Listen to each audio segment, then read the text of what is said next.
All rise for the pledge. I pledge allegiance to the flag of the United States of America and to the republic for which it stands, one nation, under God, indivisible, with liberty and justice for all. Please be seated. Councilmember Bardini. Present. Councilmember Totino. Present. Councilmember Pristula. Present. Councilmember Rye. Here. Supervisor Alvarez. Here. Okay, roll call. So we got 3 items for special consideration. I got one for employee Joe Perone to have his health care buyout. The second one is town code establishing the public hearing for on-site plan approvals. And then the last one is to hire Lydia and Madeline as recreation staff. I'll make a motion to amend the agenda to include that. Can I have a second? Second. All in favor? Aye.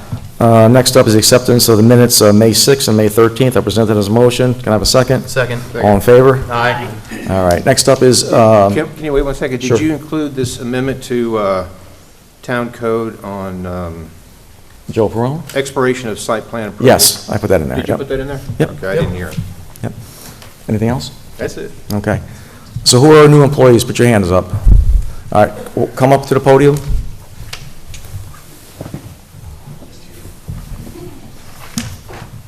What's your name and why do you want to work for the town of Fishkill? My name is Lydia Halstead, and I want to work here because I like working with younger kids, and I'm really athletic. That's it? That's a good Yeah. reason. All right. Good enough for Thank me. you. Welcome to Fishkill. Thank you. Young man?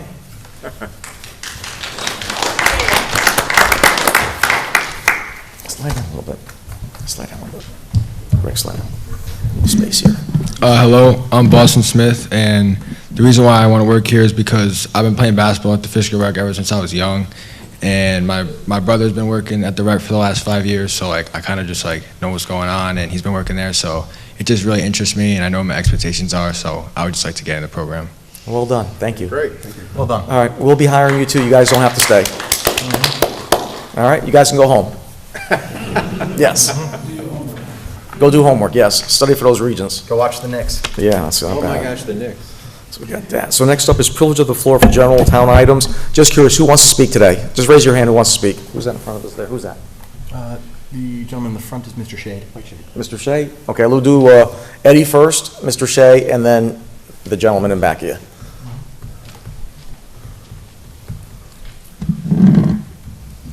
Good evening, members of the Good board.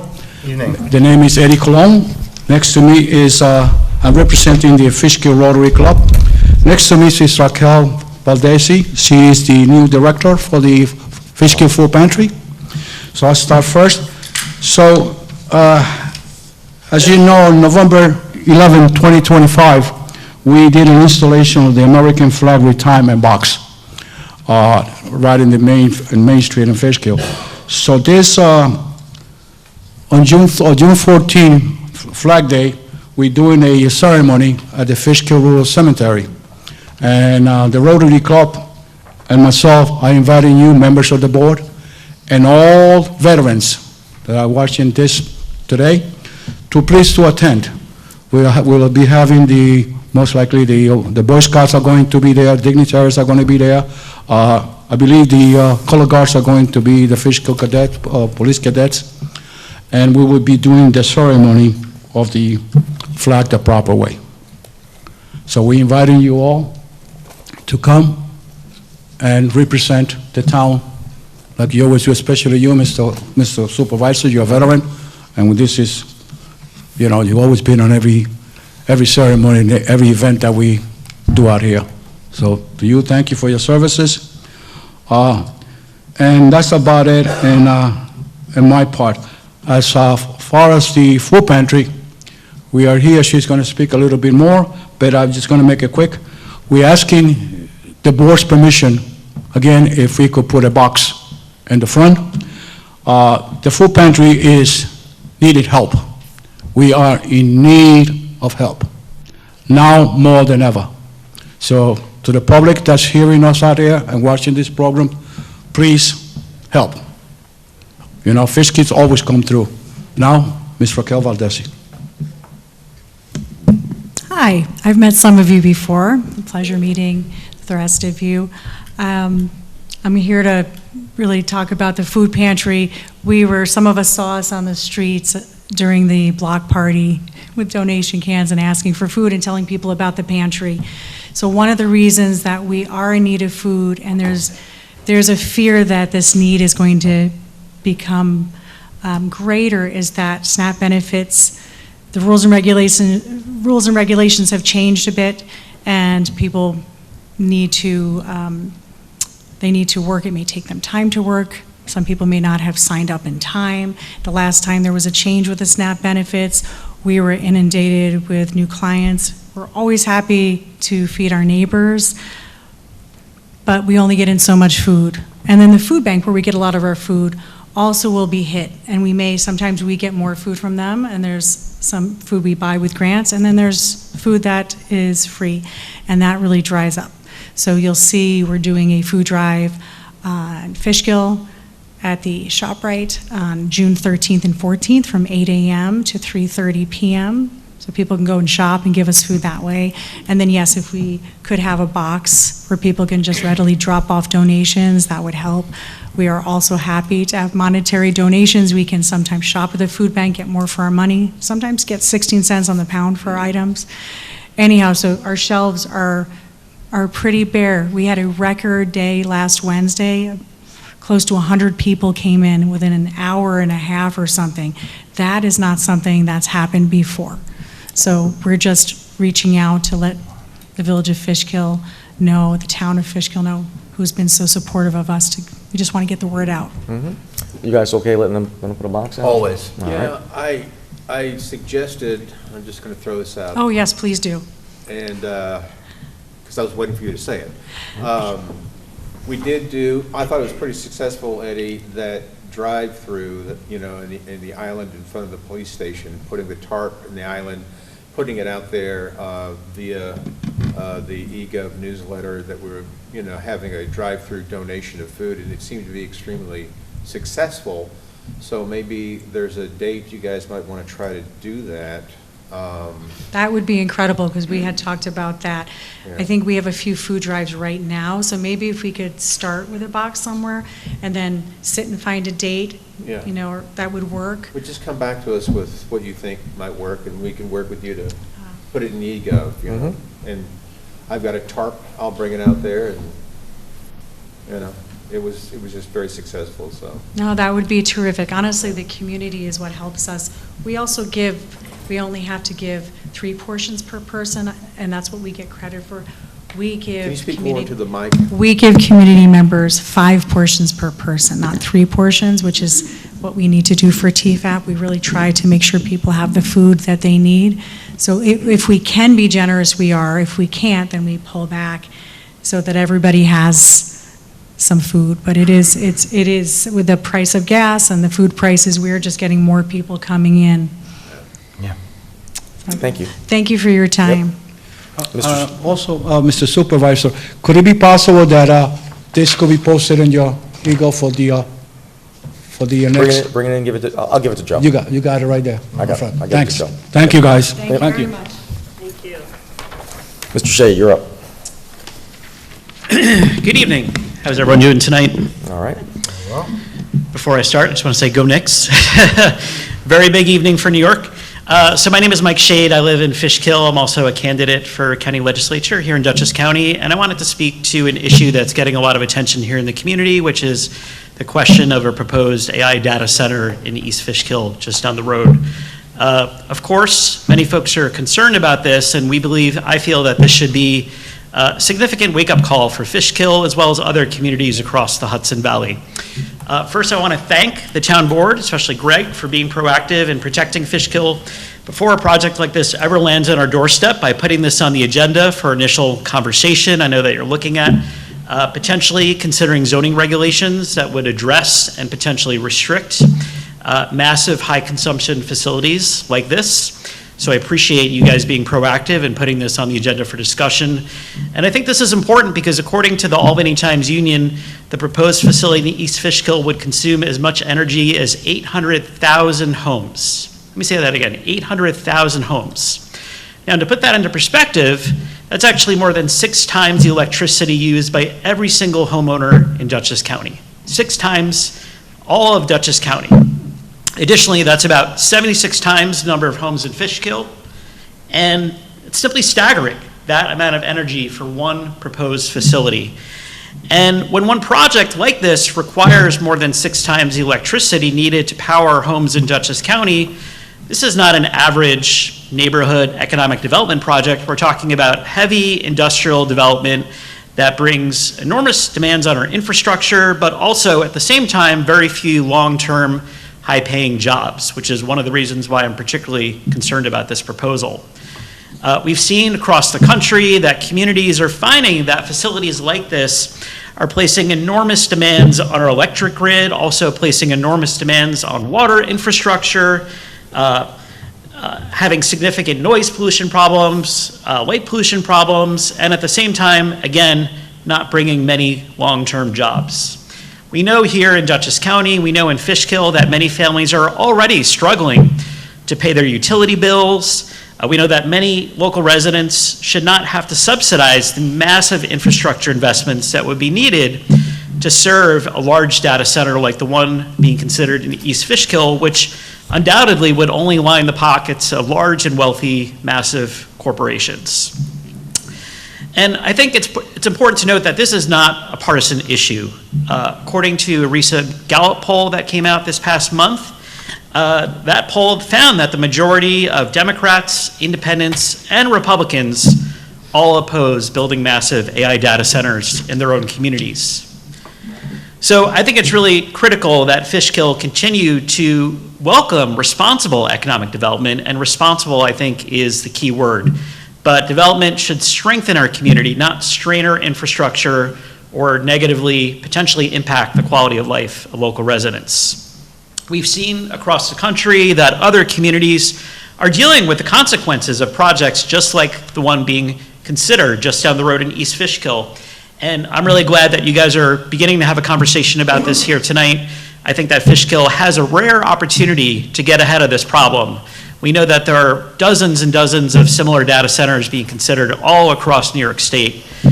So I encourage you to adopt strong restrictions on these high consumption data centers, and I appreciate that the town is exploring giving residents a direct voice through a public referendum on massive projects like the one that is being considered down the road.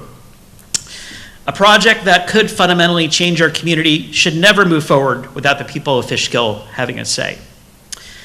In closing, I want to say that I think that this is a way that we can send a clear message that the town of Fishkill welcomes responsible growth, but not development that overwhelms our infrastructure and puts corporate interests ahead of local residents. Thank you. Okay. Thank you.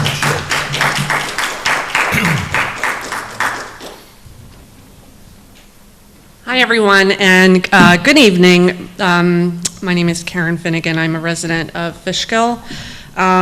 I want to say thank you to the board for issuing a statement in regard to the incident that happened on Memorial Day weekend.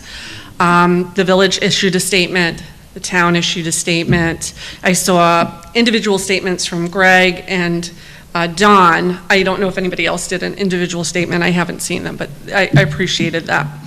I wanted to comment about one phrase in the statement made by the board, where you mentioned, quote, "We appreciate the prompt action taken to remove the posting from Facebook."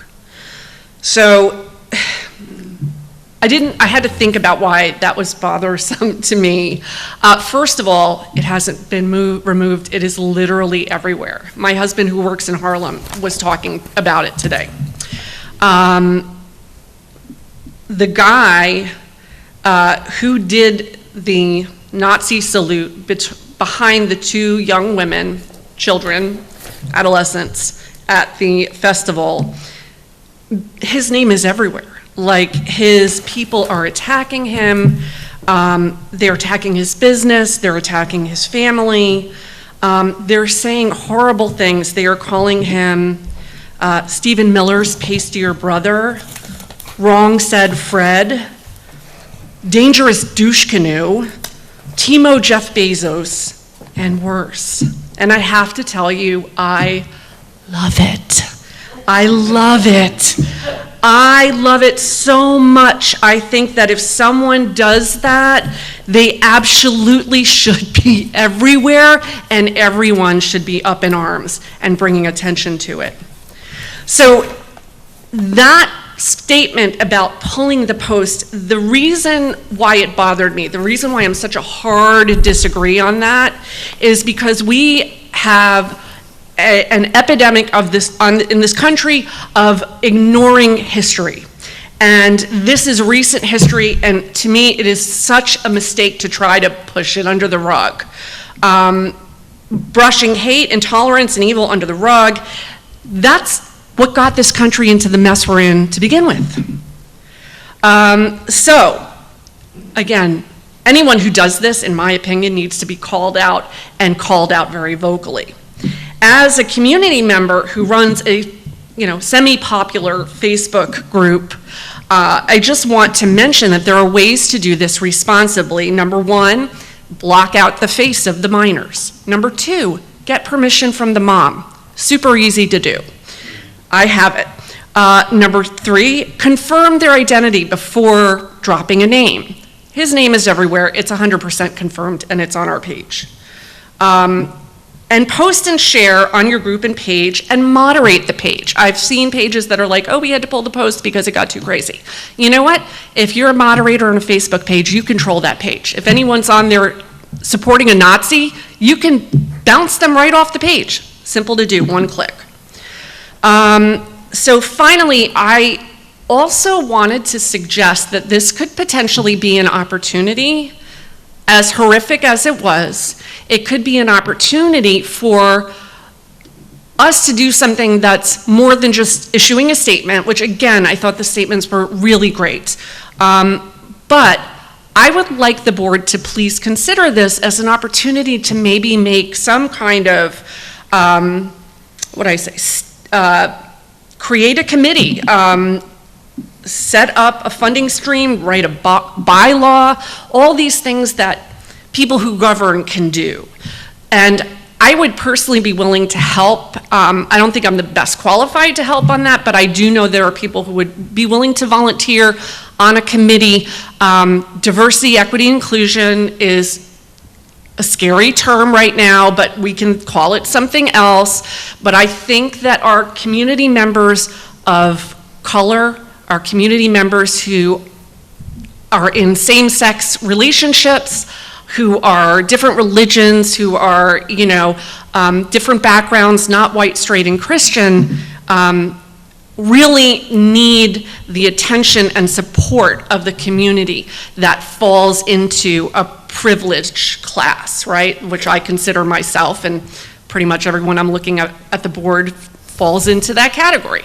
So I think, again, that this is a really good opportunity. I wish you guys would think about it, and please feel free to share your ideas, and I would be more than happy to share mine.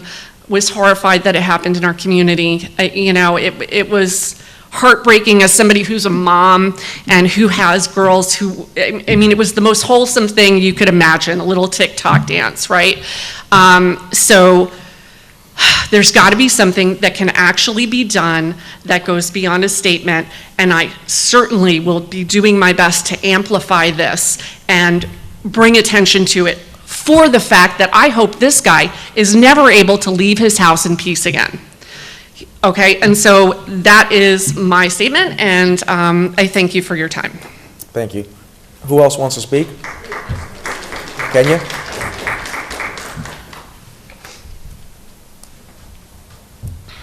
Kenya Gadsden. So I just want to thank you guys for sharing information on the data center. I'm very concerned about the data center. So what I have done in my community is, like, we have a community-wide Facebook page. I continue to share the information that I get. However, I watched the video with the supervisor of that town, and it was very conflicting, because at first he was not owning up to knowing any information, and then a few minutes into his report, he started saying all the things he did know. So if this data center is planned like 5 years out, we need to kind of get our community, on board now. I would hate to see us be reactive in a situation where we can actually be proactive and band together now. I think that everybody has an opinion, right? And so people feel like, people who are politicians and people who have something vested is saying something.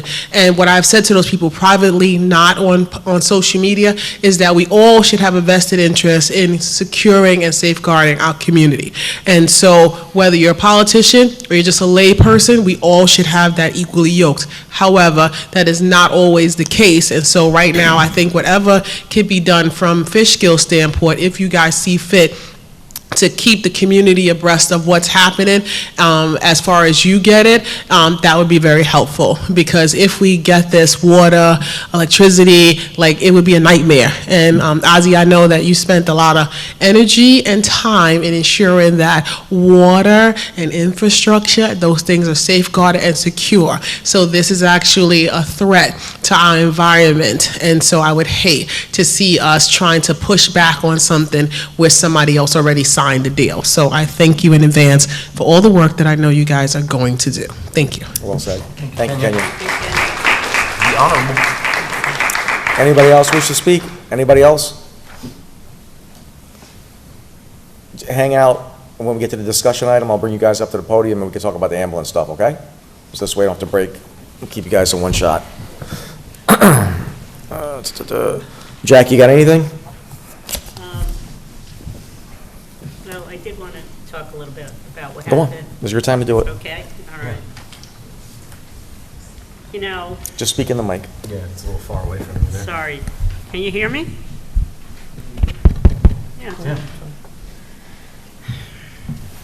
Yeah. This is a really difficult thing to talk about. Because in our country, we have something called the First Amendment, which allows you to speak about something that you're really dedicated to at the top of your lungs. And another person to speak about something that you would spend your life opposing, allowed to speak at the top of his lungs. But there has to be a compromise. Even though the First Amendment does say there is a right to free speech, the Supreme Court has allowed certain impediments to it. For example, you can't incite riots, you can't scream fire in a crowded theater. So the debate between free speech and hate speech is complex, and it's deeply rooted in our values as a society, our legal traditions, our historical experiences. While free speech is essential for democracy and personal liberty, hate speech poses real risks to social harmony and individual dignity. Finding the right balance remains a challenge for governments. Excuse me, as well as communities and individuals worldwide. Ultimately, the goal is to foster a society where robust discussion can coexist with respect, safety, and equality for all.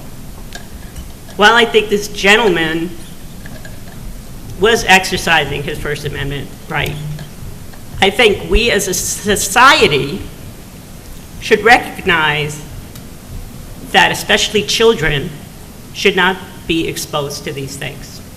And if they are, it should be done in a responsible manner where there is debate about it. My father came to this country when he was 16 because someone named Benito Mussolini, who was good friends with the Nazis, was grabbing up boys when they turned 16 so that they would fight in World War II. They would fight for the Nazi ideals. I think if my father was still alive, he would be so offended by what's going on in this country. So we do need to speak about it. We need to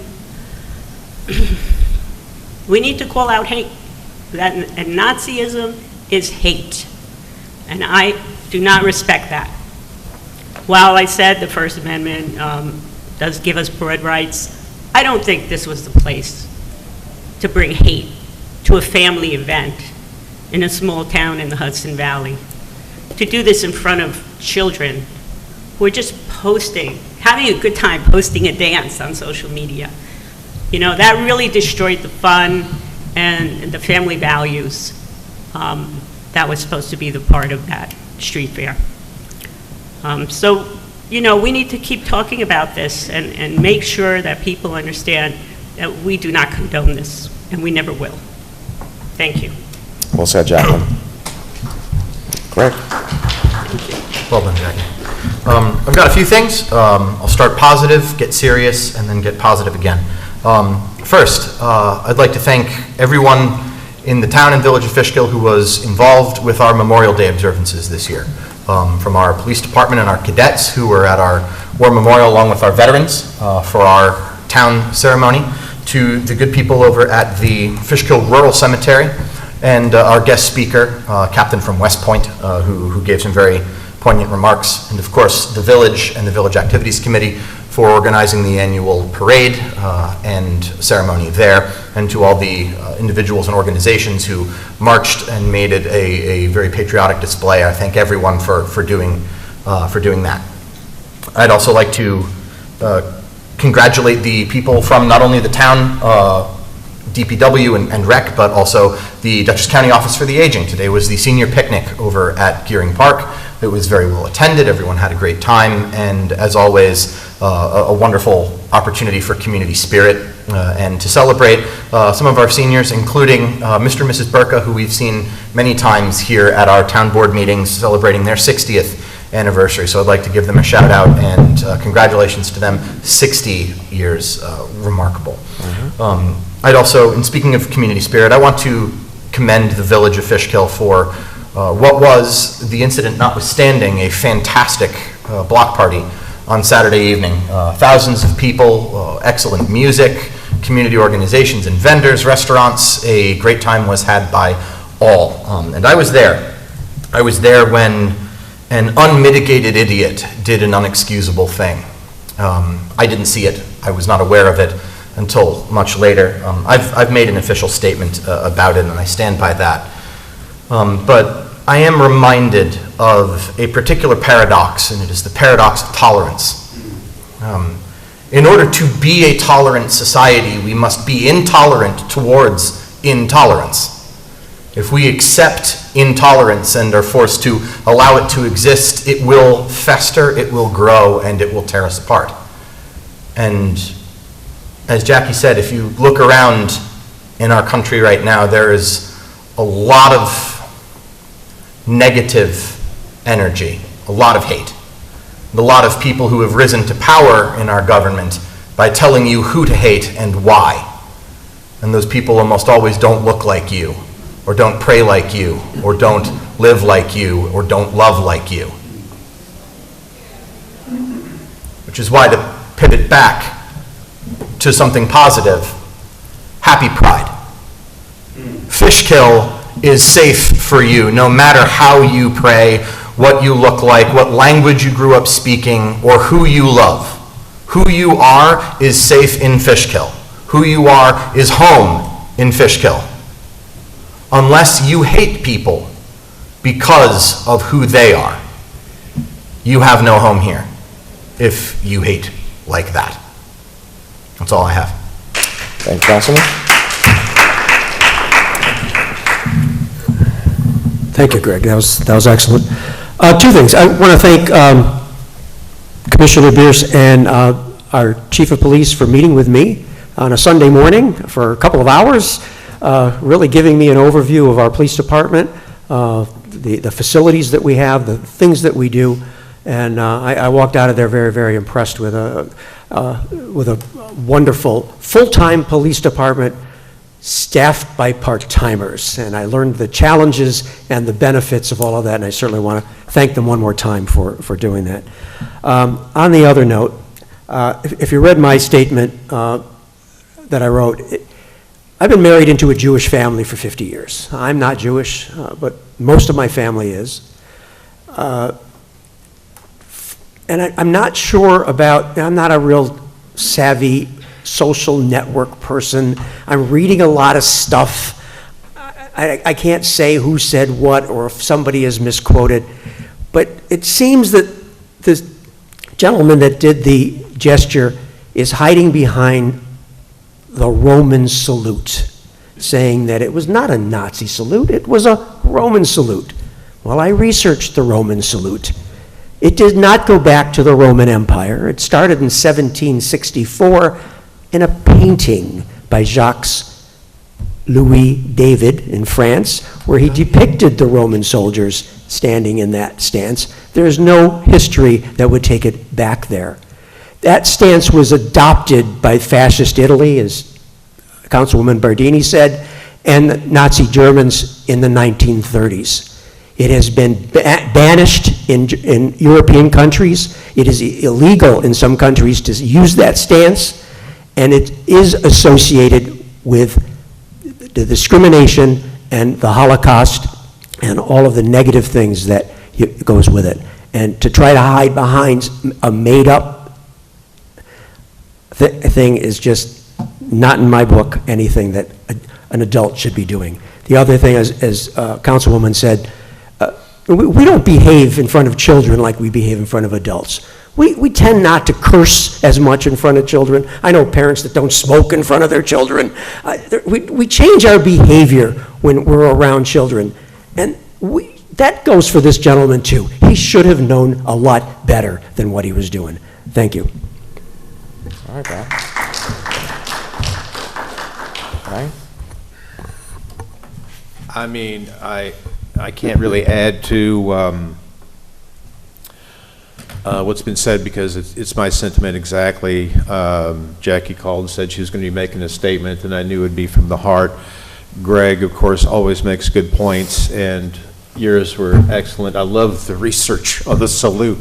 That's what you get from an academic. That's, don't mess with this guy. But, I saw the video, and everybody's seen the video, and I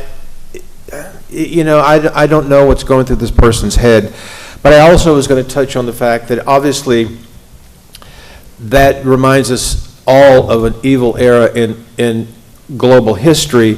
It still has its acolytes around the world, there's no doubt about it, and how all of that makes the Jewish population feel when these things rear their heads is a very dramatic thing, I would assume. And especially with what's going on with the Jewish community, just like all over the place. So it affects everything. It affects the way we feel. We don't like it. We've come together as a board, as we would, and the town has come together to make our comments, and we're in solidarity on stamping that out wherever we can, and it can't be here in Fishkill. It doesn't belong in any community anywhere. And with that said, I just want to say that I did attend a number of events. I want to throw those out there too, real quickly. But I want to commend. Speaking of evil things.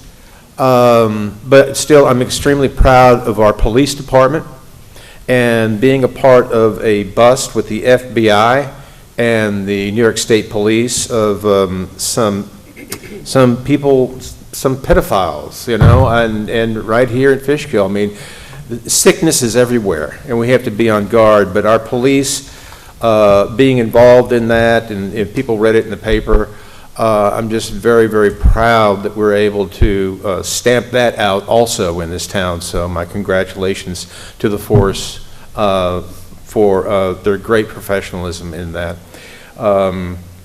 I did go to the senior picnic today. Mm-hmm. I got there late. I had some things, unfortunately, I had to do. So it's great to be a senior and go to the senior picnic. I know you're busy. Also, Memorial Day, yes, Virgil, head of our Veterans Committee, made some great remarks. We had a really good turnout. It's very tasteful ceremony here. The cadets and everybody that showed up, and members of the police department.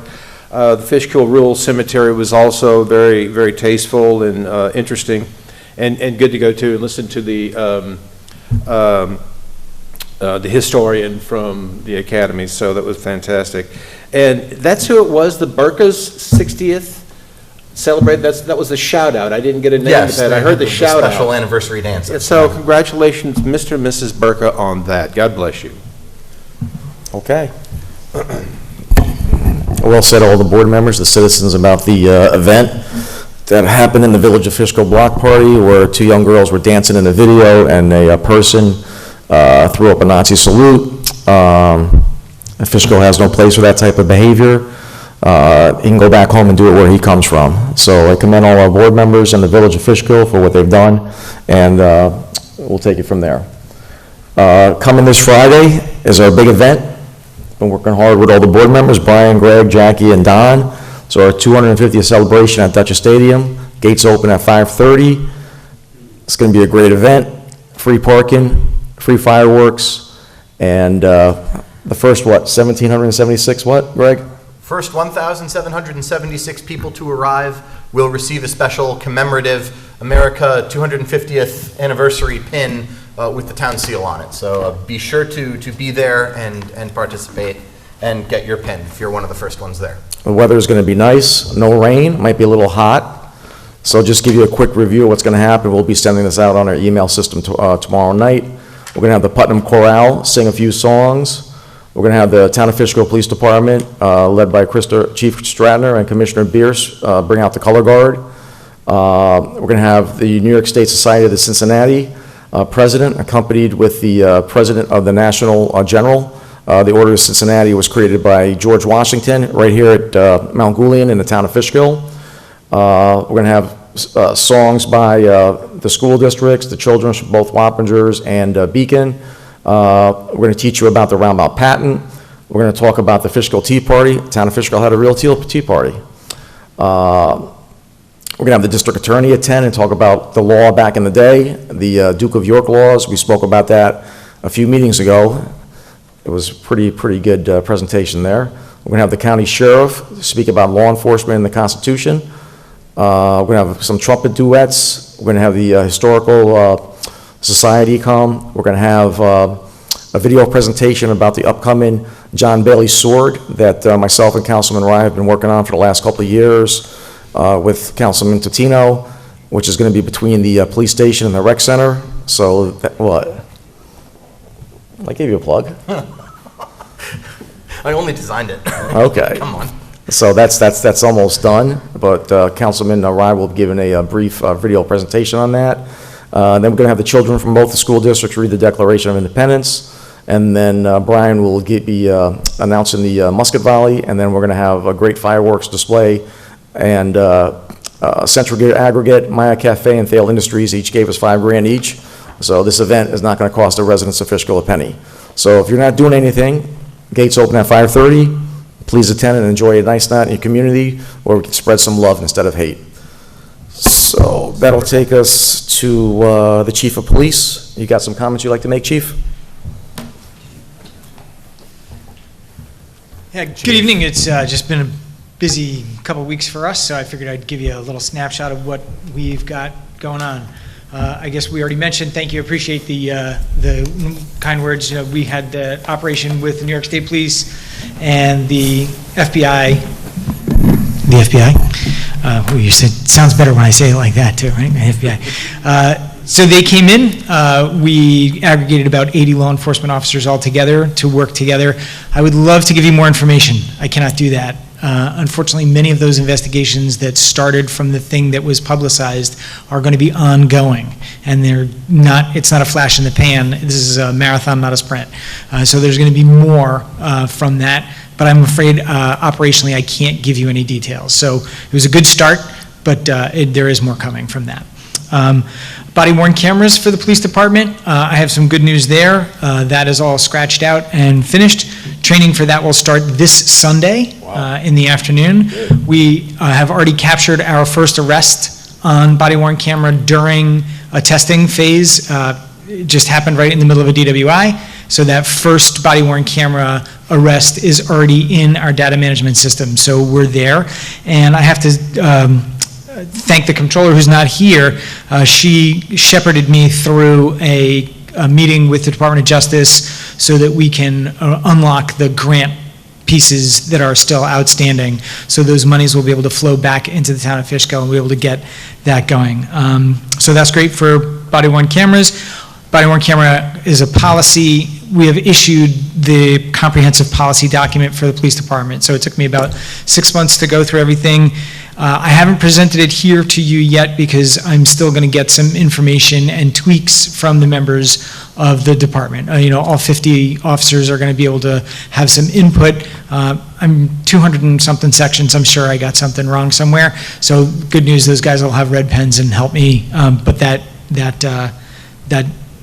document has been issued. We're arranging with Wappinger School to put an officer in Brinkerhoff. Those conversations are going further. And we are working on getting the department website back up and alive again. That has been a little bit of a challenge. And the last piece is that we had the opportunity to participate in an ongoing operation with Westchester County so that Fishkill will get in real time and in weekly bulletins all the crime information from Westchester County's Crime Center. So we're going to be the hub for that because it turns out bad guys in Westchester like to come north on Routes 9 and 9D and they come through our town, so it would be great to know about them when they're on their way.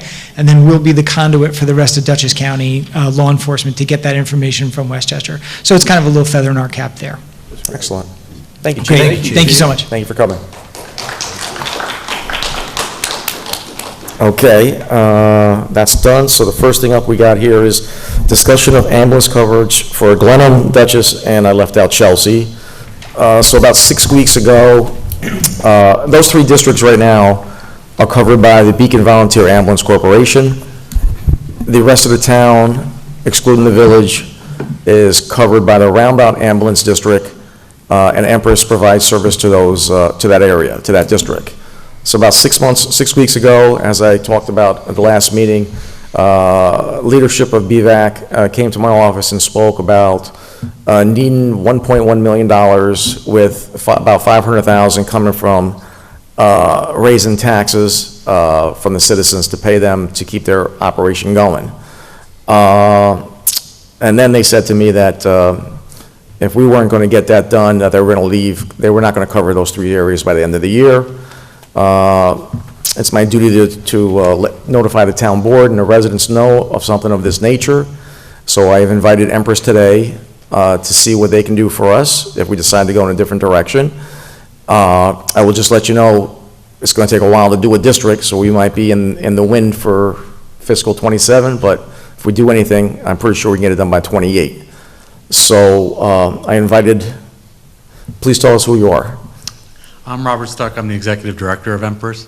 And I'm Mike Minerva, President of Empress. And they currently cover the Roundabout Ambulance District, and they have a substation in the basement of Town Hall, and you can see their ambulance parked on Town Hall near the police station side. Do anybody have any questions about ambulance before we let them speak? No, I'd like to hear from the gentleman. Anybody over here? Okay, so you know what our dilemma is. We spoke previously. So what happens if Beacon decides not to cover us in January? Well, that's not an issue. We're prepared if they stop servicing that area of the town of Fishkill tomorrow, that we can assume that area and there'll be no lapse in service or coverage to the residents. Okay. What's happening here is we've been kind of monitoring the situation. We started having some conversations last year about this system covering the whole town of Fishkill. Right now it just covers the Roundabout Ambulance District or Fire District. It makes sense for the town of Fishkill to have complete control over the ambulance coverage for the whole town. And we kind of foresaw that Beacon was going to start having these issues. And a big part of it is, while they're still considered Beacon Voluntary Ambulance Corps, they're a paid agency with paid EMTs, with paid paramedics, with paid administrators. And the paid paramedic part just went into effect October or November of last year. So they've increased their salaries substantially, and now they're basically coming into a paid agency is what they're trying to accomplish. And I don't fault them for that. EMS has gotten very expensive, as you have found out when we started service in the town. But we have a much better plan and much more cost-effective to cover the town. So what I'm going to do is I'll give you some 2025 numbers, because what we're currently doing also ties into what we're proposing to take over. So for 2025, we had 2,325 requests in the Rombout Ambulance District. We were able to get to 2,098 of those, so there was 227 that needed some form of mutual aid. Most of that being provided by the Dutchess Supplemental, which is also another great thing. That system is working very well, so when your ambulance is out on a call, the Supplemental, which is stationed right over on Middlebush Road, has great response times, and you're getting an ambulance to back that up. So while we don't like passing calls, there's a system in place that every resident is still getting an ambulance in a timely fashion. Empress also, on top of that, provided 313 additional ambulances to back up the dedicated unit. So when they were out, 313 times we sent in a different ambulance from Empress, and then 227 times we needed to have mutual aid either through the supplemental or some other form. We did an analysis of the calls in the town of Fishkill that are currently being covered by Beacon. For 2025, there was 1,237 of those, which translated into about 865 transports. The reason the transports are important is because that's how we generate the revenue to help pay for the system.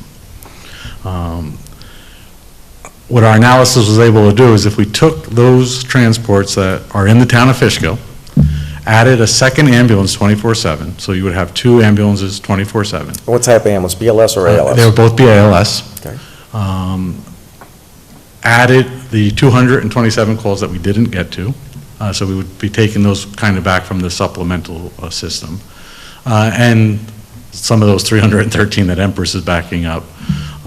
And the reason for that is while we don't mind backing it up and we will continue to back up the system as we move into the future, sometimes the response times are a little bit more extended when we're sending an ambulance from, further up or something like that. So having those two units is going to strengthen the current system in place, provide better service to the system in place, reduce response times to the system in place, and give the town complete control over coverage.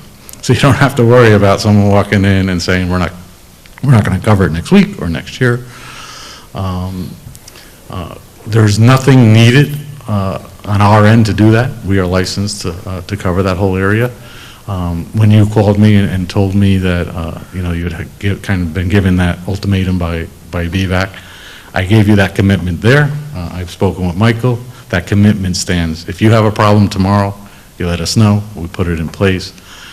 Obviously, the easiest way to fund this system is through expanding the Rombout Ambulance District to a whole town of Fishkill ambulance district so that all residents are paying for the service. They get access to 2 ALS ambulances.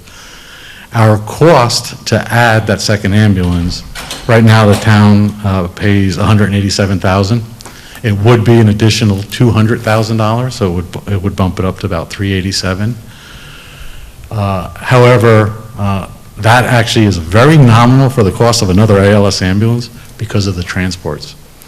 Because there are 800 some odd transports over there, there are the calls that we're not getting to in the current system.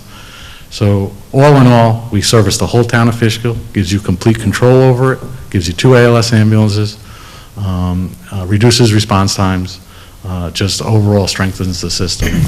So let's say you could do the whole town for $400K. Mm-hmm. Why does Beacon say they need 1.1 million and 500 from the citizens? I don't understand that. I'm not sure how they got that number. Again, our math is very easy. We know what the cost of the ambulance is. We take the transports and what that's going to generate in revenue, and then the remainder is what the stipend is. My guess is that they're just getting into, again, they're a full paid service now. So maybe they didn't realize how much it was going to cost to staff 24/7 paramedics, 24/7 paramedic supervisor, EMT. So maybe that's their shortfall, and they just figured out a way to split it up. Because I believe it was 500 for you and 1 point something for the city of Beacon. which in full disclosure, the City of Beacon, we have had conversations with them. We have given them proposals. One of the other things that we are looking at is a shared service approach, which maybe just puts a bunch of ambulances in this whole region to service the city and the town. That's going to take a little bit more work. So We should get the village involved too, since they're within our borders. Well, the village is automatically in on this. You guys and Empress, right? I mean, you cover them, right? Yeah. And as a matter of fact, they share the ambulance that's there now. Okay. But the village portion of that 2,300 calls was 497. So it's a small number. They actually need to buy into the system because they wouldn't be able to financially afford their own. So explain to the residents watching or here at the board members, the more calls, the less expensive it is for the taxpayers. Is that pretty much right? Correct. So we have the cost of the ambulance. We figure out what we're going to generate through revenues, through billing on the transports, and then deduct that from the cost. So, like I said, the village with 497 calls, it generates very little revenue. If they had to have their own ambulance, they'd probably be looking upwards of $1 million just to have their own ambulance. Understood. And we're doing that throughout the county. We're working with a lot of communities right now. It's a lot easier to put smaller communities together, like the Village of Wappingers, the town of Poughkeepsie share an ambulance. We're looking to share some ambulances out on the other end of the county with Northeast and Stamford and Millbrook, because they have, 200, 300, 400 calls a year, but they still need 24/7 coverage. So it makes sense. The town of Fishkill, the city of Beacon, that's going to be about a 6,500 to 7,000 call system. So we want to make sure we get that right. So we're going to spend a little bit more time putting some data together. But we did want to assure the board tonight, you have ambulance coverage all throughout the town of Fishkill. As you work to figure out, how we're going to fund that, whether through expanding the tax district or not, we are your partner. We're going to work with you. We'll figure out we're going to get the ambulance coverage out there, and we come back into how we're going to take that.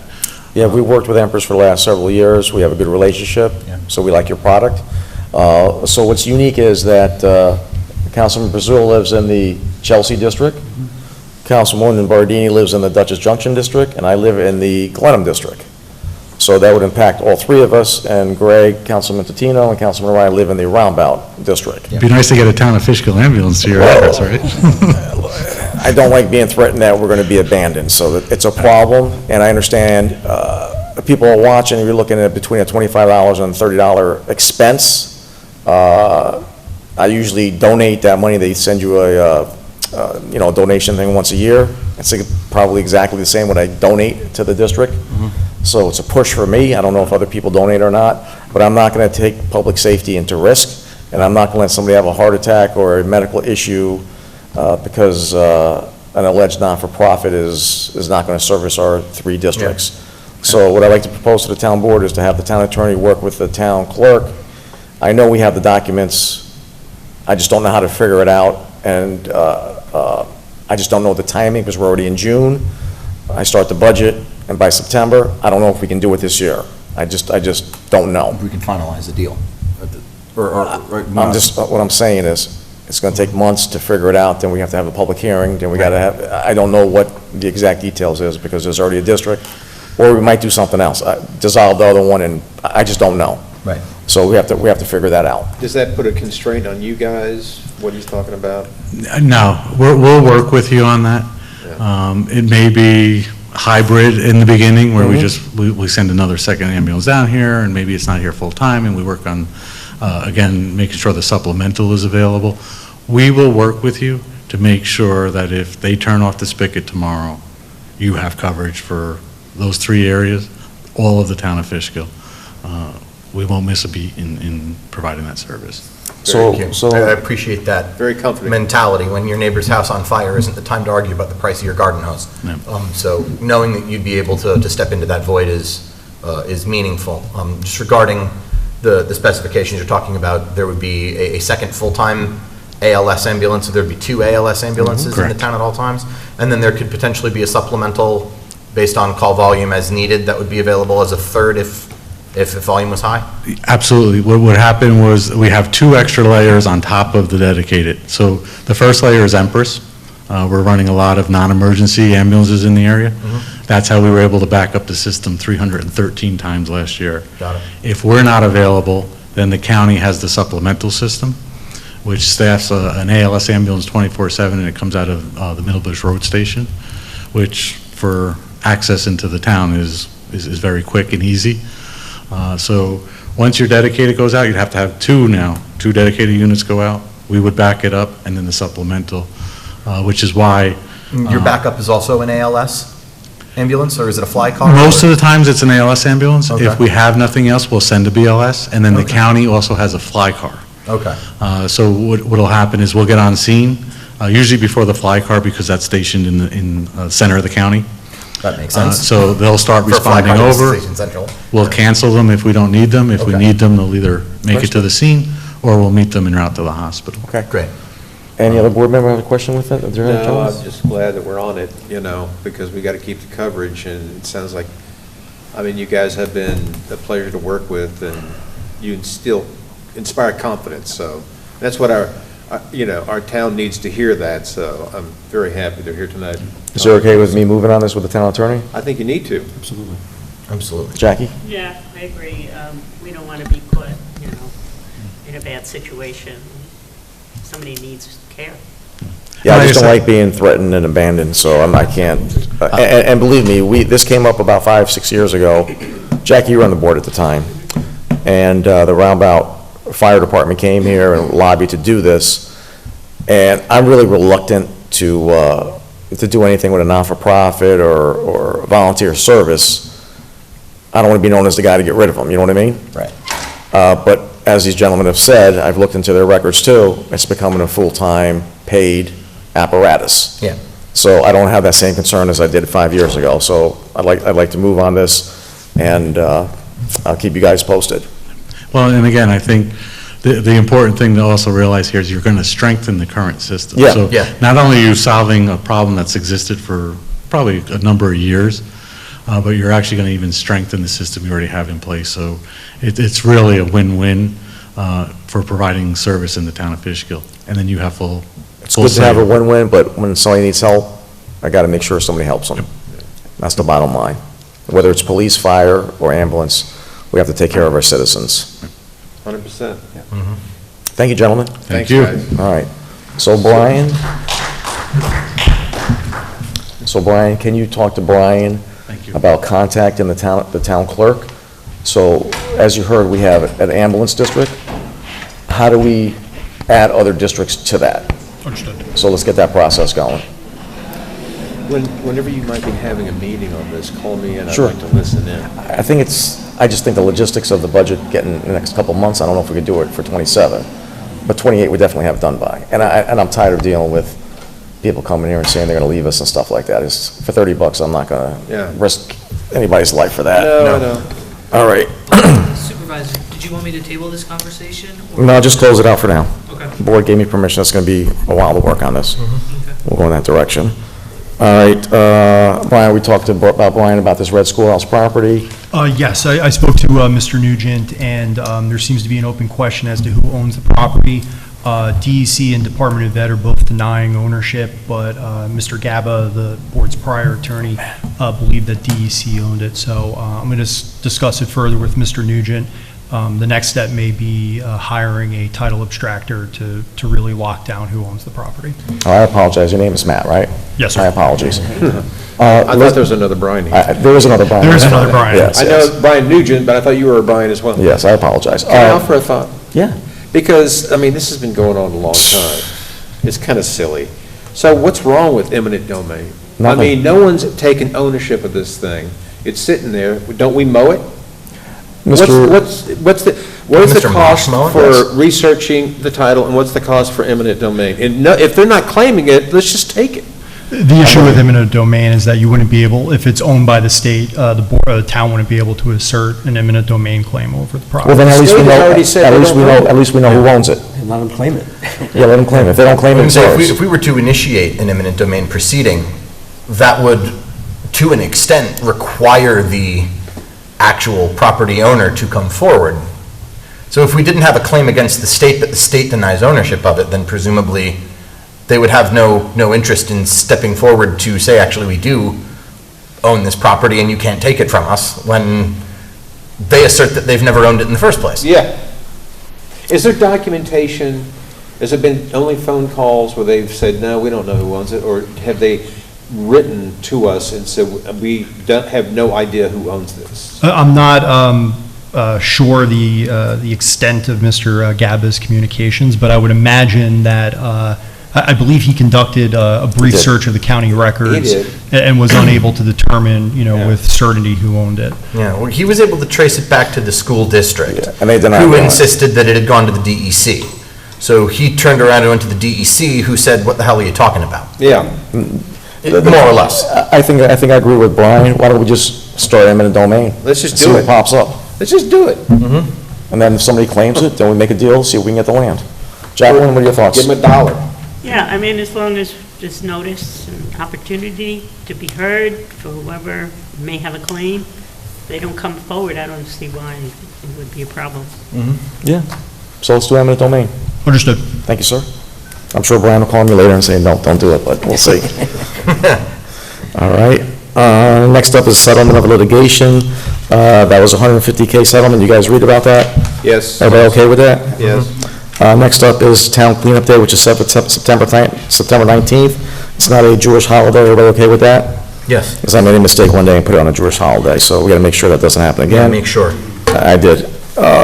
Next up is discussion of resolution to waive the permit for Slater Palooza. Everybody okay with that? Absolutely. Next up is discussion of a lighting resolution. So the lighting resolution, they're going to put a traffic circle on 82 and 52, so they're going to put a whole bunch of lights. In order for them to do that, we have to pay the electric bill, but it's going to be a beautiful piece of art when they're done. And it's going to be safe. It's going to be safe. So everybody okay with that? Absolutely. So we have to do this, and then after this, we have to do a maintenance agreement with them. Okay. But this one comes first. And next up, discussion of resolution to accept monetary donation from the Maya Cafe. They gave us $5,000 for the event on Friday. Everybody okay with that? Absolutely, and thank you to all of the sponsors of the event. Fishkill businesses stepping forward, where we thank you, and for all that you've done to make this a great celebration. Yes. Absolutely. Thank you indeed. Next up, discussion of resolution to approve the town of Fishkill's membership, Chamber of Commerce. I was at an event today at the Hyatt House, and they represented very well. Ecstatic to do this again. Everybody okay with this? Absolutely. All right. Next up is the fee schedule for the rec department to amend it. Routine. Everybody okay with that? Yep. Hire more recreation staff. We had the 2 kids here earlier. Yep. Next up is amending the town code as it pertains to high consumption industrial development. I think, Greg, that's the one you put up there, right? That is me, yes. Okay. Go. Shall I? Okay. Since you and I have been involved in local government, it has been a priority of ours to put people over developers, to give residents power wherever we can. One of our first pieces of legislation during your first term, I shouldn't say our, I wasn't on the board at the time, but I was your secretary, was to establish a referendum on the sale of town-owned land. If the town is going to sell a parcel of land that it owns, the residents have to say whether it's okay with them or not. What spurred that? And well, that stemmed from an agreement that had been in place under a prior administration to sell a portion of land owned by the town to a developer, which would have enabled a 600-unit, high-density, 500-unit, high-density residential development along the 9D corridor. And it was, when we realized that, however well-intentioned an administration may be, if they are acting sort of in the interest of a developer and not in the interest of the residents, that will have an adverse effect on the quality of life of the residents of the town of Fishkill. And giving the residents the veto power was a huge moment in Fishkill history of establishing that this town board is required to serve the people, but the people still have a direct say beyond simply electing us to act on their behalf. What does that direct say? That direct say is a veto power. If the town, for instance, was going to sell a piece of land, the residents don't think it's in their interest, they can stop it and say it's not going to happen, cancel the whole deal. Or they can say, yes, we like the idea here and authorize it. And it is in that spirit, and in light of the rather shocking news of a plan to install or develop a massive AI data center just a few miles down the road in East Fishkill, that sort of got me thinking about these high consumption development projects. I'm not against AI. I think it has the capacity to revolutionize our economy, to make incredible advances in medicine. It can be a useful cultural tool. I think it's here to stay, and I have no problem with that. But as with everything, we need to do things in a sustainable and sensible way that prioritizes the quality of life of people over the economic interests of the private corporations that oversee these AI operations. So, considering the possibility of a high-density development for residential coming here being an impetus for, well, let's give people the veto power on the sale of town-owned land, I am proposing that we overhaul our zoning code to, one, establish a definition for a high-consumption development project. I would propose that the attorney and perhaps our town engineer or people speak about relative levels of utility uses, whether we're talking about electrical power or water consumption, any type of resource that would be considered a public utility. Establish a threshold, a sensible threshold that distinguishes a typical residential or business or commercial development from those which use a considerably higher amount of that public utility. To establish a definition and require all applications before our planning board to go through that evaluation. Is it a high consumption project or is it not? And if it is, to establish through our zoning code that an issuance of approval from our planning board can be made only by special use permit, which will itself be subject to a mandatory public referendum. In other words, if a large project that might use as much electricity or as much water as 25,000 homes or 50,000 homes or 800,000 homes were to come before our planning board, the people of the town of Fishkill get to decide whether or not they think it's in the interest of the town for that project to happen. And if they say no, it doesn't happen. Approval denied. Take your business elsewhere.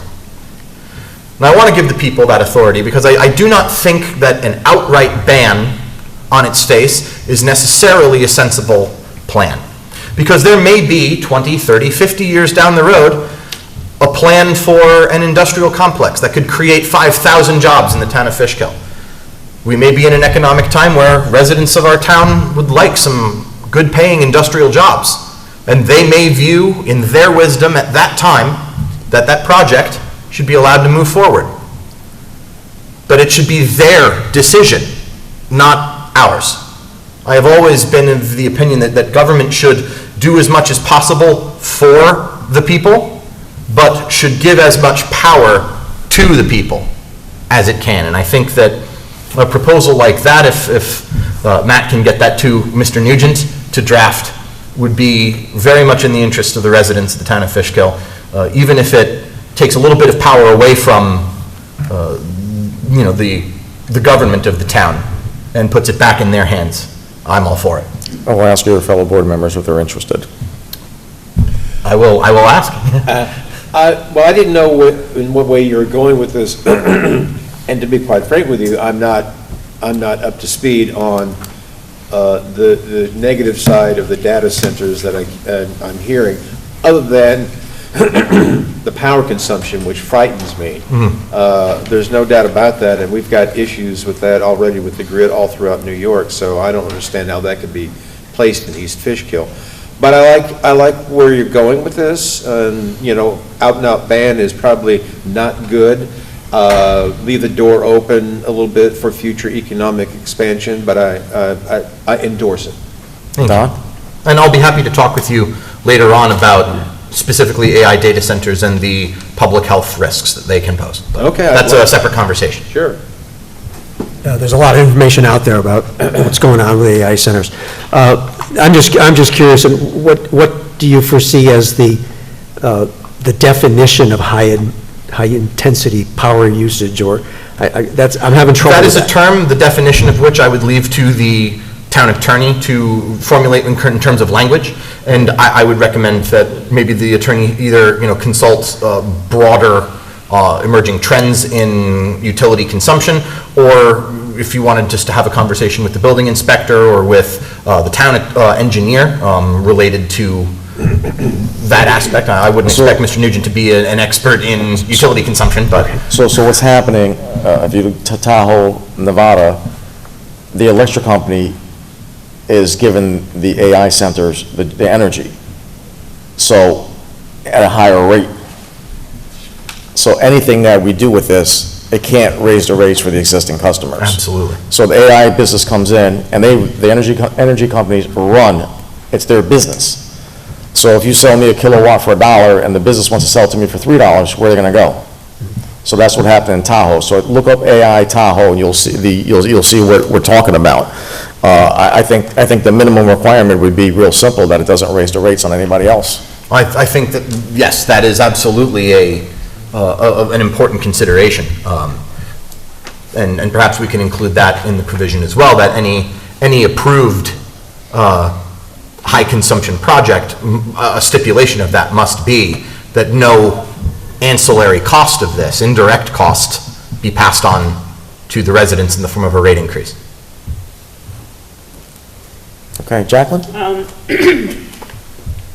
This, of course, needs to be fleshed out a lot more. Yeah, this is a preliminary discussion. We all know that AI data centers not only use a lot of electricity, but also a lot of water. We spend so much time going through aquifer protection in this community. Once the water is gone, you can't get it back, and you need water to live. We can't prioritize an AI data center over the citizens of the town. We need water. So I have a really big problem on how we're going to approach that. Yeah, that could be. With regards to. That could be a section where if there's no water, you can't do it. Oh, yeah. Well, what do you do when the water's gone? Yeah, do you allow that unfettered use, or how do we? Do they take it from Hudson? Do they take it from the Hudson River? I just don't know what it would be. Right. Yeah, I mean. Well, that's, the Fishkill Creek, the Clove Creek.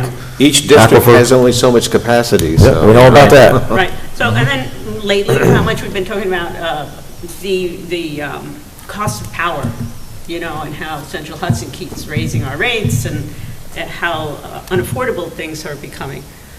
If we have this type of capacity, Central Hudson's going to have to increase their infrastructure, and then who's going to pay for that? Everybody. And not And of just course, in money. they argue that it helps everybody with your power. No. I just see this just like being very polluting in a lot of ways, to have to increase the amount of electricity that is produced.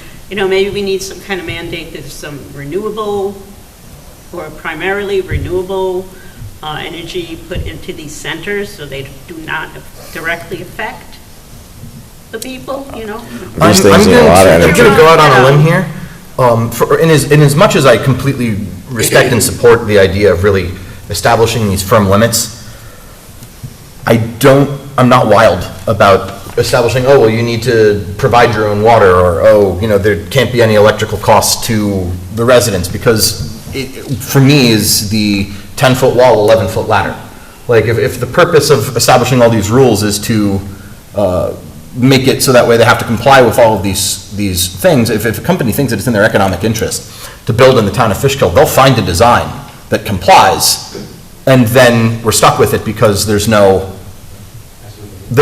secondary mechanism to prevent the development. So if we want to establish all those parameters, that's perfectly fine. I think that would be a separate code amendment to this one.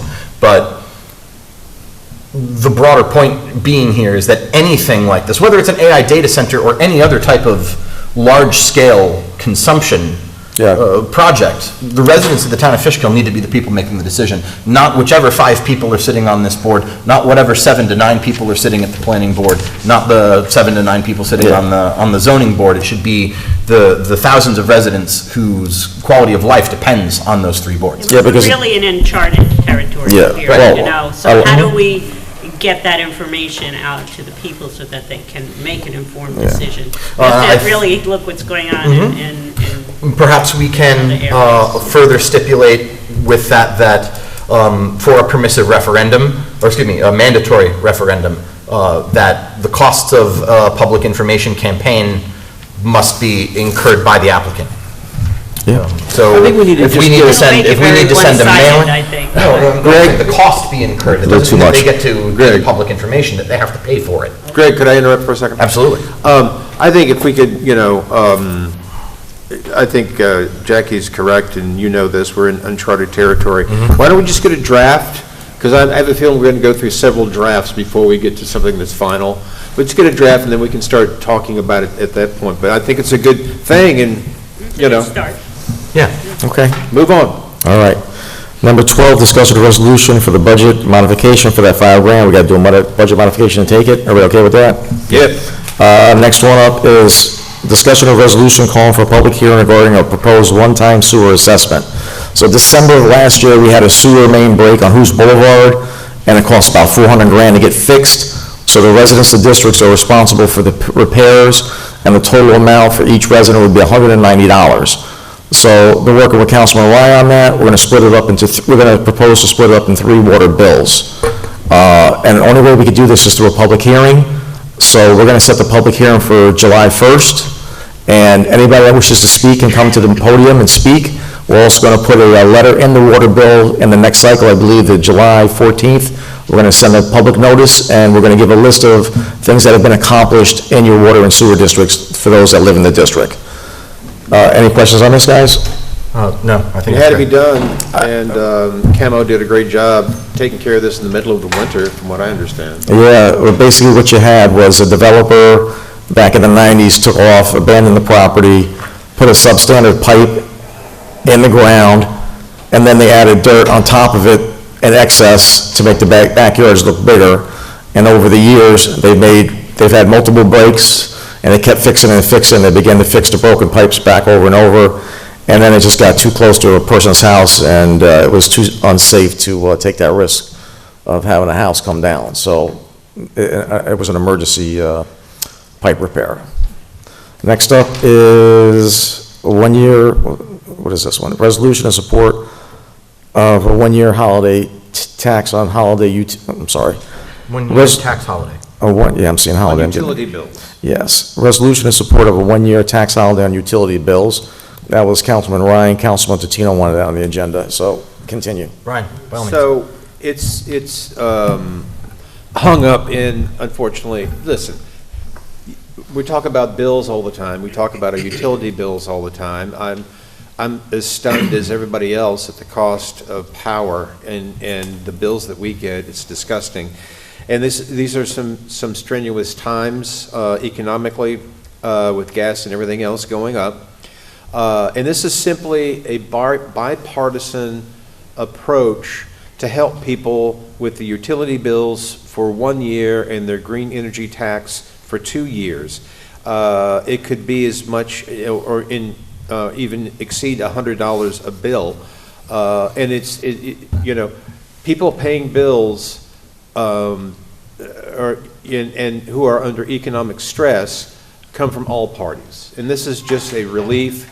This is to encourage it to get out. It's hung up for politics, and it's just a good thing to do for all of the citizens during this critical time. So we just want to encourage it to get passed. Okay, I'm good with it. Yeah, I agree with pretty much everything that Brian said. People are struggling right now. Electrical bills are going through the roof, and people need relief, which is, I owe Brian an apology here because I'm about to throw a giant curveball at him. But that is why we should not support this bill. We should support a different one.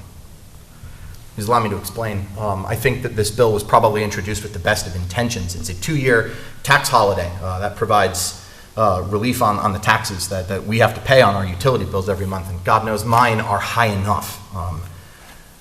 The thing is that it's across the board, and tax holidays are regressive in their benefit. Let me explain. If your bill is $400, and let's just say that the fee that you would pay in taxes is $100 of that $400, that means that you save $100.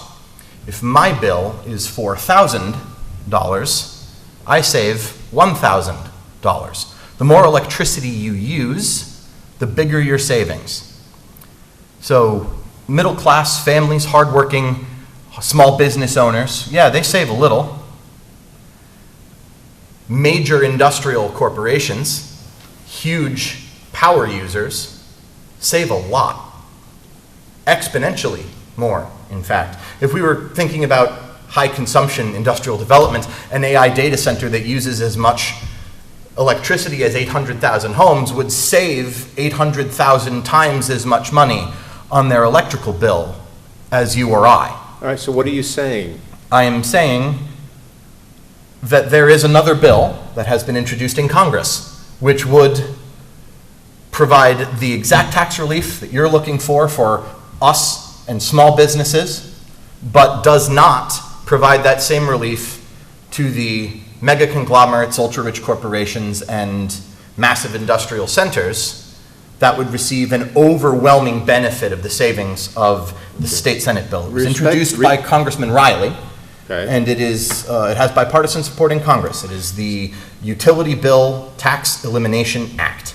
And I propose that we take this very well-written resolution, thank you, Cooper, and simply substitute the name of the bill from the state Senate bill, and simply send that we are encouraging Congress, for the first time in its history, to act decisively and help the hardworking families of Fishkill. Here's what I wish you would have done, is talk to me before. All we've done is talk about this. Yeah. And then you're springing this on me here. Yeah. And I mean, it's really. That's why I'm saying I owe you an apology, because it's just sort of last minute. You do all I've this just done publicly. some. You could have talked to me. You could have called me earlier. We could have talked about this. This didn't just pop into your head this very moment. You must have known about this a little bit. I just think it's a courtesy thing. I wouldn't have done this. I would not have done this to you. And that's why I said I owe you an apology, and I still do. I do mean it.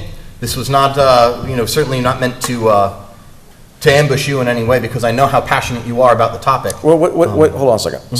So one bill does what, and what does this other bill do? Just keep it simple. Yeah, so the bill before the state government, which I should point out is never going to get out of committee. The bill before our state government gives everybody the same benefit no matter how much power you use, which means that the more power you use, the bigger your savings are. So it's, I hate to use the word, but it's corporate welfare for giant corporations that just get a huge tax cut on their $750,000 utility bill, whereas, our $400 a month tax bill, we get a little tiny savings on it. We need that savings, but it is dwarfed by the benefit that the giant corporations get. Well, see, the other bill in Congress gives us that benefit, but doesn't provide any corporate welfare. So the bill in Congress is going to lift the New York State tax? The New York State green energy tax? It is not going to. Is that what it's going to do? What it is going to do is It's not going to. No, what it does is it makes all of those tax deductible. So when you file your income taxes, any state tax that you have paid on your utility bill becomes a deduction on your tax returns.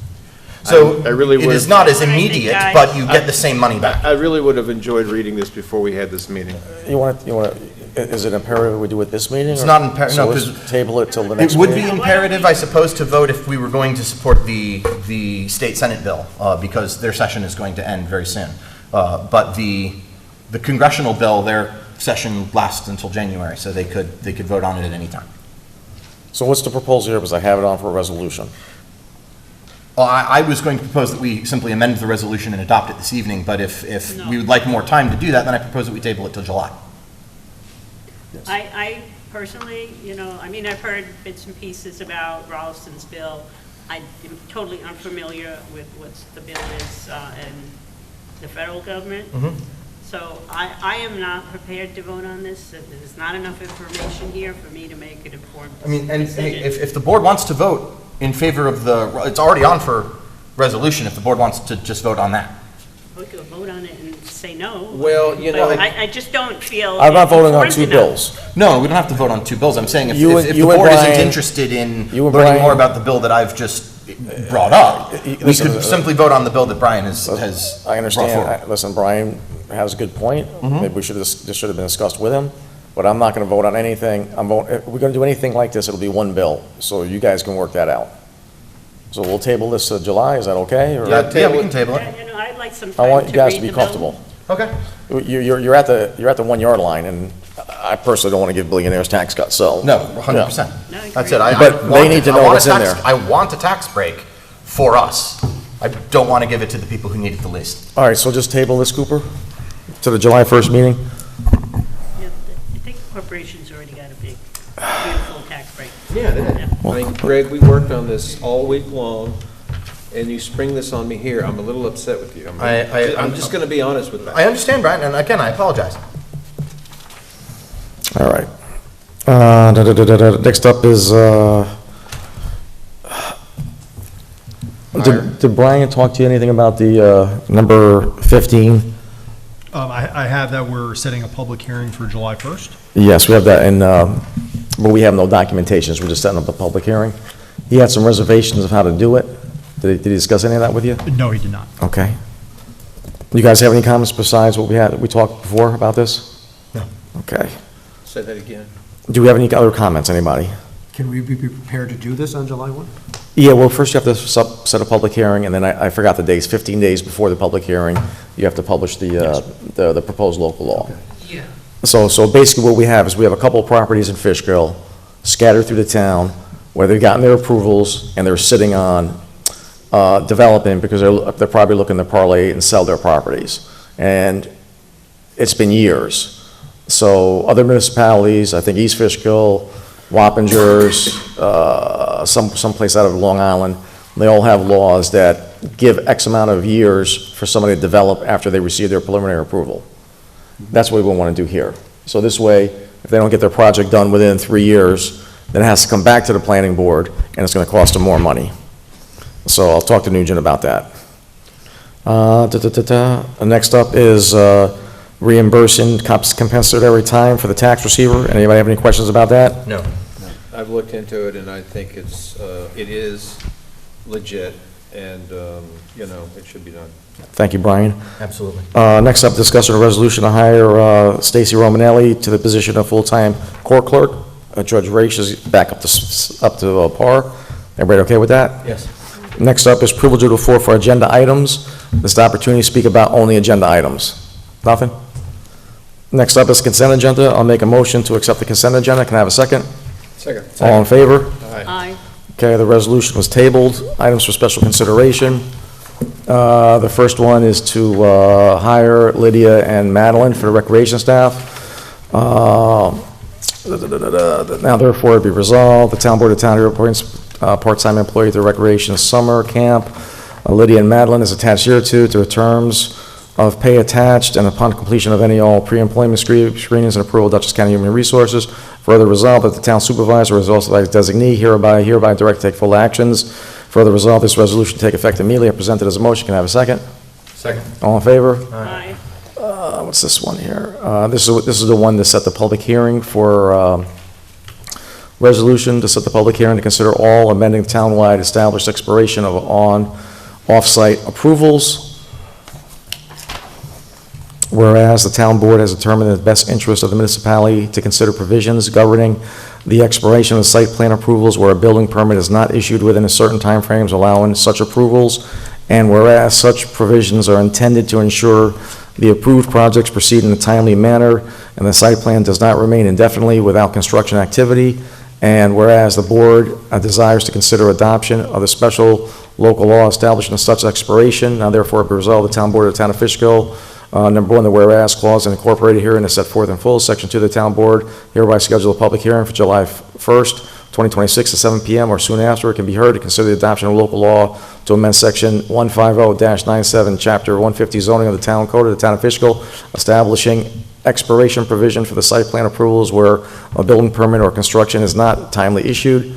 Number 2, section 3, the town clerk is hereby directed to publish notice of public hearing for the consideration of the proposed local law to be held July 1st at 7 o'clock or soon after. Section 4, the municipal agency is authorized to prepare, the municipal attorney is authorized to prepare the draft local law for consideration at the said public hearing.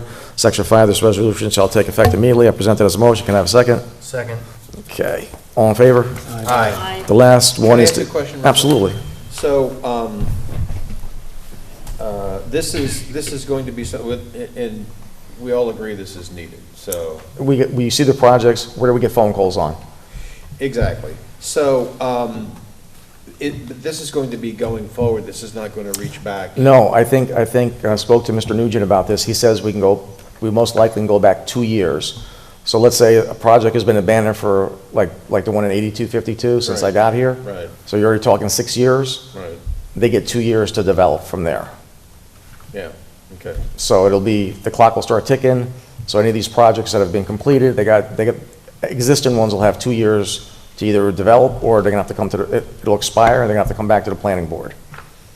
So these big projects cost hundreds of thousands of dollars to do, and I get it. The economic thing of COVID slowed that one down and maybe another one, but it's time to do it or get off the pot. So this is going to be for anything? anything. Okay. And residential will be 5 years. Okay. So for example, Toll Brothers came, when they did Merritt Boulevard, they left about 100 homes, and they didn't develop it because the period was slow. Then they came back 5, 6 years, whatever the years later. If it expired, we would have been able to collect money for recreation fees at the time that the previous town boards added. But we couldn't do that because it was already pre-approved. Right, right. We could have realized another, $500,000. Now, this is a smart provision, I think. Yeah. Last one up is for my secretary, Joe, to give him his medical buyout. Let's see here. Now therefore it be resolved that Section 806 of the Town Board of Town of Fishkill Handbook is hereby amended solely for Joseph Perone on a non-precedent setting basis, and be it further resolved that this resolution and the limited amendment authorized in herein of Section 806 of the Employee Handbook shall not constitute a precedent, and waiver or modification of applicable of any town officer or employee, and in no way shall affect any collective bargaining agreement provision, and be it further resolved that the town supervisor, controller, or any other town board mayor hereby authorized, directed to take all actions necessary to implement the terms of this resolution. Presented as a motion. Can I have a second? Second. All in favor? Aye. Aye. All right, new and old business. Jackie, anything new? Nothing new. Greg? No, nothing new. Brian? Yes, I have something new Okay. that I talked about with Greg, unless he's going to switch his mind again. Okay? How many times can I apologize, Brian? Well, At least a couple more, I'm guessing. Anyway, he and I were, obviously traffic and issues related to, potentially related to the prison being developed with all the condos and homes or whatever the heck. Have you heard anything from them? Yeah, so nothing really. Basically, we got down with downstate. The town board was prepared for this to happen. All the town board members worked with me, and we put out a position paper. We got the fire department to put out a position paper, and the school district to put out a position paper with their concerns. The school district, I got them under, I would say under 700. I'm trying to get them below that. They're reviewing our request for water and sewer in that area. Trying to get a pipeline from the creek where the Dutchess Park sewer is, so where I can run it up Red Schoolhouse to get it to the the Roundabout Sewer District. If we can do that, that could save our residents millions. We have the capacity to do that. And then I'm trying to get water, at least water lines in the area of Paradise Heights and those areas near Sinwood and Cherrywood, et cetera, et cetera. So the state has got an engineer, and they're looking at what it's going to cost to do that. The school district, it won't have any impact. The Beacon City School District is down 1,000 kids over the last 10 years. It's not going to have any impact. I believe the buildings are going to be below the need for a ladder truck. What about police impact? How many people? We haven't gotten to police yet. And I think I got a breakdown where half will be apartments and half will be townhomes for sale to balance out the diversity of the development for the town, so to be more fair across the board. All right. So that's where we're at with downstate. We got them under 7. I'm trying to get them under 6. And if we can get some water and sewer, I think we might be able to have something that we can agree to. All right.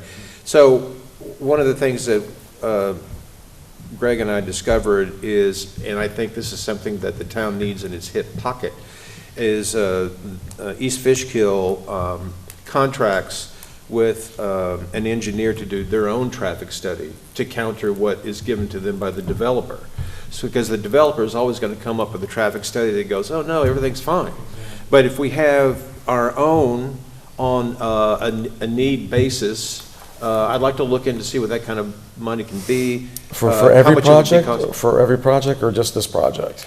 For every, it would be, you know, just as needed. It's not going to be, so, I'm going to look into what fees they have and what they're doing and just bring it back and let's have a discussion. Greg, don't you I agree with that? absolutely, 100%, Brian. We had some very positive conversations about that, and we're both really trying to learn about best practices when it comes to traffic. We all know that it's an issue not just in Fishkill, but across Dutchess County, really.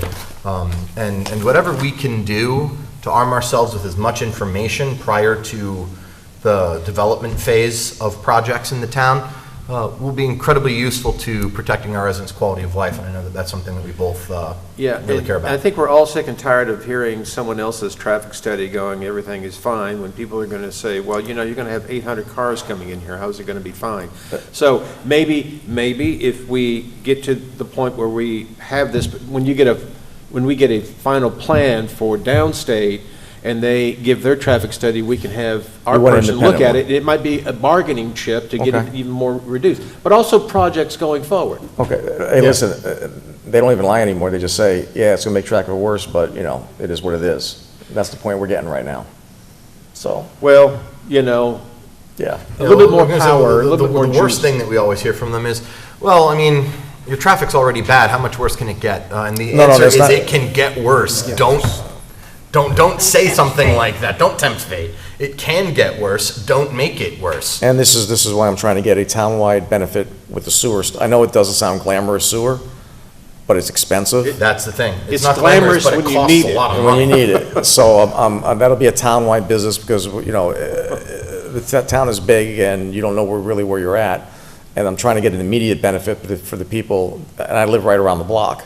And I already have municipal water, I'm happy with it. But when you go on Red Schoolhouse, Paradise Heights, Sinwood, you know, Cherrywood, they don't have municipal water, they don't have sewer. Right. And to put a development in there where they have all these modern water and sewer is not fair. Right. So those are my priorities, and, you know. It's our shared priority. Yeah, well, Right. we signed a position paper, so Yes. we're all signatories to that. Well, that's the deal with that. Anything else, Brian? No, I'm good. I have 1 out of 2 with Greg tonight, so I'm good. It's 2 out of 3 ain't bad, so you gotta get at least one more up. Don? I'm good, thanks. All right, so, again, this Friday. Friday, come out. 5:30, the gates open. Gates open at 5:30. We start at 6. It gets dark, we'll do fireworks, a lot of good stuff happening. And every member of this town board, our staff, have worked hard to put this together. We started with our passport. We've got this going on Friday. We're doing this for you. If you look out there in other communities, you don't see other communities doing what we're putting together in Fishkill. And Really, no, what's the county doing? I don't even know. But Fishkill is full of history. And without Fishkill, there'd be no America, because this is where they stored the guns, the ammo, had the hospitals, the logistics, where the British wanted to separate. You know, they came from New York City, down the Hudson from Quebec. They wanted to split New England from the rest of the states, the colonies, and conquer and divide and win. And West Point, Stony Point, Fishkill, you know, Fishkill was fired upon. Some young guys shot at the boats that were going to Kingston to burn it, and they fired 2 volleys. One of those cannons are in the the Washington Headquarters Museum in Newburgh. So we were attacked, not a big attack, but we got hit with some stuff. So It was a sail-by. it was a sail-by, yeah. So they just let them know who was what. And from bad days after the Battle of White Plains, where our dead were stacked like in cordwood, a year later, we were marching thousands of British troops captured from the Battle of Saratoga, right through Fishkill. So there's a lot of history in Fishkill, and what we're presenting to you is only the tip of the iceberg. There's just not enough time and stories. We could just go on and on. And We need a whole homestand. Yeah. The Renegade's worth of time to tell the whole tale. And every board member has contributed to this event, and you should be proud that your town is performing at a level that no other is. And it means something because you get a chance to go with your neighbors, your friends, your kids from school. The kids are going to be reading the Declaration of Independence. People forget about history because they don't honor it. And it's meant to bring community, we talked about community pride, and this only happens once every 50 years. And I hope you're a part of it, so. And then watch out for August, because that's when we're going to have the dedication of the Bailey Monument and the redesign of the memorial area out there. So that'll be a constant reminder when people are going by of the history of this town, which we're all going to be very proud of that. And yes, Greg, you drew it on a napkin. I got it. Yeah, he's got to get one in. And John Bailey was a patriot. He was a member of the Committee of Safety. So when they started this whole thing back in the day before the Declaration, the colonies met for the first time in Albany, and the flag that's up at the Chief Nimham statue represents the Albany Convention. But prior to them, the colonies did not interact. So once they started to interact, they started talking. And so when they didn't declare independence, they declared that they were going to, do some business. And they formed the Committee of Safety, which John Bailey was a part of, and then the Sons of Liberty? Yeah, Sons of Liberty were basically a de facto police department, and they would grab you, and if you didn't swear an oath to America as a patriot, they shipped you to New Hampshire. So these guys, they didn't fool around. If you're lucky, they gave you house arrest. But they didn't play around, and that strict discipline resulted when Benedict Arnold, not far from here, the major involved in this was caught down by Terrytown, and they were able to find the papers on him and disrupted that treason of West Point, because if Arnold would have took over West Point, it would have been a wrap. Yeah. So the Committee of Safety, the Committee of Conspiracy, Enoch Crosby was a spy, which the historical president, Carmen Estevan, mentioned during our another gala that we had at the Roundabout Firehouse. These are all integral things that happen in the town of Fishkill. So it's just amazing that if it wasn't for Fishkill, there'd be no America. And like I said, please come on Friday the 5th. It's going to be a beautiful night. It might be a little hot, but it's not going to rain. And there'll be food. Concessions will be open. You don't get no free concessions, but free parking, free fireworks. Music, fireworks. Fireworks. Free except your hot dog. Yeah. And like I said, how many get a free pin, Greg? 1776. So the first 1776 get a free pin, like the one I'm wearing, and make a motion to say the next board meeting is July 1st, and I'll make a motion to adjourn. Can I have a second? Second. God bless America. God bless America. Aye. All in favor, aye. Aye.